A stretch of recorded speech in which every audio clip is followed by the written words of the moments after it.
கலக்கட்டி எப்படி இருக்கீங்க, நல்லா இருக்கீங்களா? சிலர் என்ன பண்ணுவாங்க, நான் வளன்னு பேசுவாங்க. அப்படி அதிகமாக பேசினேன்னா உன் வார்த்தையினாலே நீ பிடிபட்டுருவ. தேவையான பேசணும். ஒரு வார்த்தை போதுங்கிற இடத்துல 2 வார்த்தை பேசக்கூடாது. 2 வார்த்தையில ஒரு மேட்டர் சொல்லாங்க இடத்துல 3 வார்த்தை பயன்படுத்தாத. அளவுக்கு அதிகமாக தேவையில்லாத வார்த்தைகளை பயன்படுத்தினா உன் வார்த்தையினாலே உன்னை குற்றப்படுத்திடுவாங்க. இப்படித்தான் யோசிப்படைய பிரதர்ஸ் என்ன பண்ணாங்க தெரியுமா?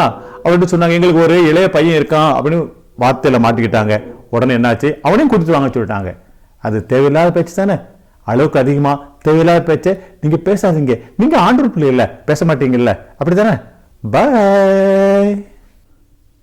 அதற்கு இஸ்ரவேல், உங்களுக்கு இன்னும் ஒரு சகோதரன் உண்டு என்று நீங்கள் அந்த மனிதனுக்கு சொல்லி ஏன் எனக்கு இந்த துன்பத்தை வருவித்தீர்கள் என்றான். ஆதியாகமம் 43:6.